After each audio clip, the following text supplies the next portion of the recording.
Assalamu alaikum and hello to everyone. Yesterday I was at my friend's house, a Muslim sister, mashallah, and she put this recording on, and then she went off into the kitchen and started like cooking for me, alhamdulillah.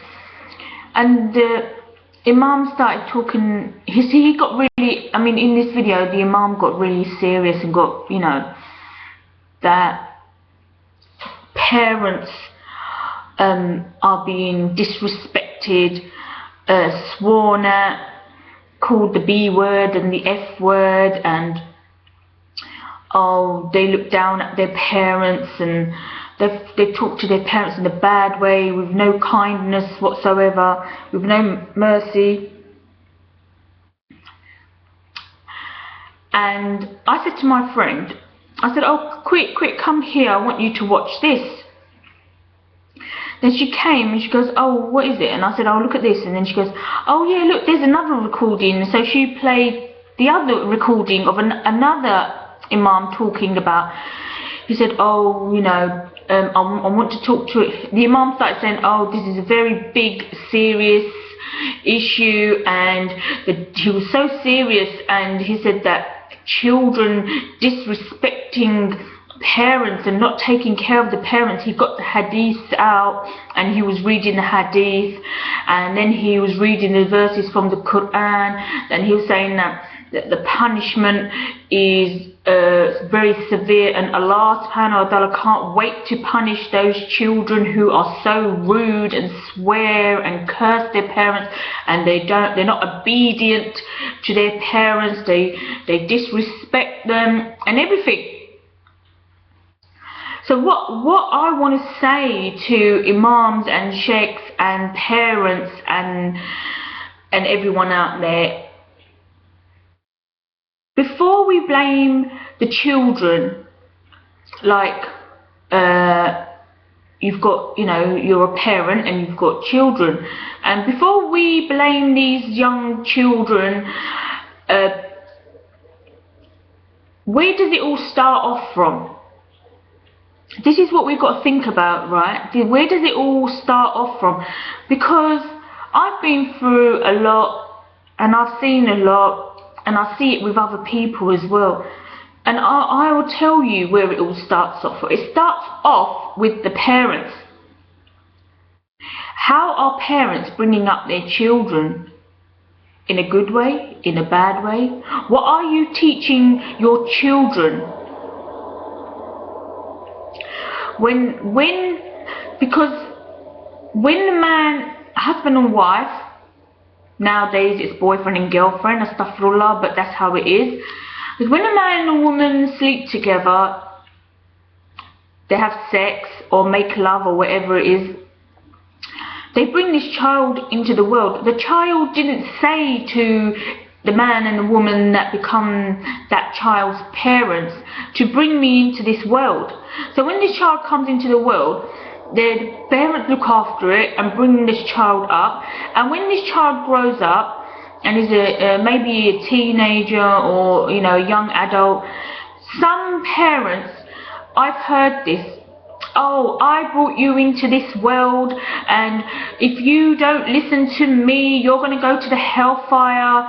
First of all, you shouldn't be saying to your children, I brought you into this world, and if you don't listen to me and you don't do this and you don't do that, you're going to go to the hellfire.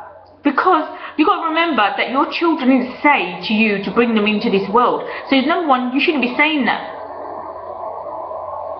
And number two, no parent has a right to say to their child that you're going to go to the hellfire, because this is what parents are saying, and I've heard this, and I bet a lot of people have got parents who say these things. It all depends on how parents are bringing up their children. If you bring your children up in a good way, and you teach them good, and you teach them, I'm not talking about non-Muslims, right, but I'm talking about Muslims. If you teach them good and you teach them Islam, and if parents follow Islam, your children will do the same. They will do the same. If you're not bringing your children up the way Allah subhanahu wa ta'ala has told you, then don't expect your children to respect you, because they will not respect you because you didn't teach them. And this is happening now. So constantly I'm hearing all the time, oh, imams and sheikhs saying, oh, children don't respect their parents. Well, how do you expect, subhanallah, how do you expect children to respect their parents when the parents have taught them nothing about Islam, have taught them nothing about Allah subhanahu wa ta'ala, have taught them nothing about the Prophet Muhammad, peace be upon him, have taught them nothing about what the Quran is saying, how to talk to other adults. I've heard parents telling their young children bad things. If you're telling your child, oh, look at that lady, right? A much older lady, maybe a lady in her 20s, 30s, 40s, 50s, and you're telling your child that a lot of parents are doing, because I have heard, you're telling your children, go and swear at her, call her a effing this and effing that, because the parent can't do it, him or herself, they get their children to do it. So if you're teaching your child to go and swear at other adults, don't expect them to respect you when they grow up. Because my parents always taught me to respect others, elders. So when I was growing up, I knew that I had to respect my parents. My parents didn't teach me about Islam because they never followed Islam themselves and they didn't know nothing about Islam. So, that from that side, I didn't know. But I've always been, mashallah, nice to my parents, mashallah. But if my parents are in the wrong, I will say to them that you are in the wrong. If my parents tell me to do shirk or tell me to do haram, I will say to my parents, you are in the wrong, so you can't tell me by Allah's law to do this or to do that, because I will not listen to you. If my parents told me, if I was married, and my parents told me to divorce my husband because they didn't like him, I wouldn't listen to them. There's a lot of parents out there who don't follow Islam, but they want their children to respect them. Your children will not respect you because you didn't teach them anything. You put money into your children's hands when they're young. You put money into their hands, and here's money, and go out. You buy them laptops, you buy them mobile phones, things that they don't really need. They're only like 5, 6, 7 years old, or 9 or 10, and you're giving them laptops and mobile phones and TV in their bedroom. This is wrong, and then you expect them to respect you. No, imams and sheikhs and parents, they need to go back to the Quran and Sunnah, and it starts off with how you are as a parent following Islam, and what are you teaching your children. If you learn, then you can teach your children. But if you're not following the Quran and Sunnah, don't expect respect from your children, especially in this time when there is so much corruption. You're allowing them to watch things on the TV like Disney and all this stuff. If you go and do your research, Disney and all these cartoons are not good for anyone. There was I remember Imam telling the story about 4 or 5 years ago. He said that a husband and wife, a couple, came in with their teenage daughter. And the parents said to the Imam, oh, our daughter's got a boyfriend and she doesn't listen to us. So they told the Imam the full story, and then the Imam turned around and looked at the girl and said, what are you doing? These are your parents. And the girl said, oh, please listen to me. She said, all my life, my parents have been getting my benefits, welfare money from the government.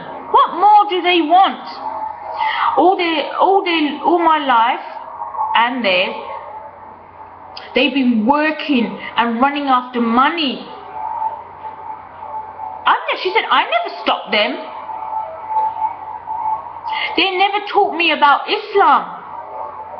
So whose fault is it? And you know what? The Imam actually turned around and said to the parents, do you know what? It's not your daughter. You never taught your daughter about Islam. You never gave the daughter even said they never gave me time. They were too busy making money, always at work. So now I've gone and done this. Now they want to give me time. Now they're telling me not to do. You see, the parents are in the wrong. If you're not teaching your children about Islam and you're not teaching them about Allah subhanahu wa ta'ala, you're not teaching them about respect. Parents get into arguments with adults and then they're telling their children, go and swear at that adult. Don't expect your child to respect you when they grow up, because you're teaching them to disrespect other adults. You get children cursing and swearing at you for no reason when you're out and about. If you say something to a child, if they do something wrong and you say something to them, they start swearing at you. They might even try to attack you because their parents don't say anything to them. Some parents give their children money and send them off. All day the child is out. Some children, they're out at 12 o'clock in the night, 1 o'clock in the morning. Some of the neighbours have even told me that some children are like outside in the bushes like teenagers having sex. And you know what? There's a lot of people, they don't teach their children about Islam. They don't teach them anything. I don't know why they're complaining. Some parents out there, they're Muslim, but they don't follow the Quran and Sunnah. They follow their culture. And then they take their children and get them married off in, I don't know, Pakistan, Bangladesh, India, I don't know, Arab countries. And these children don't want to marry these people, these other young girls and boys. They don't want to marry them. When the parents say, well, if you don't get married, you're going to go to the hellfire. If you don't get married, we're going to disown you. And some parents, they take their children over to other countries, and some parents or their relatives or the people do magic on them so that they get married in these countries because they don't want to get married. Parents do magic as well. Okay, forget about everyone else, but parents do magic as well. And what's happening is that even their teenagers or they're in their 20s, their parents take them to these countries, get them married off, they're not happy, they get married, but you know, to keep the family together and not to be disowned, they stay with that person, but they come back and they have their lovers, they have their husband and wife at home. This is Muslim families, and I know so many of them, and then they have their lovers outside. They're living two lives. A good parent would say, now the time for marriage has come, like, who do you want to get married to? Please, we want you to get married to a Muslim person, someone who follows the Quran and Sunnah. You don't have to get married to your relative. So, if parents are doing these things, then how do you expect children to respect their parents? Then they're not going to. Allah is not going to put respect. Because if you're doing things that are totally against Islam, don't expect your children to respect you and love you. I haven't got enough time. Time's running out. So, Assalamu alaikum and bye.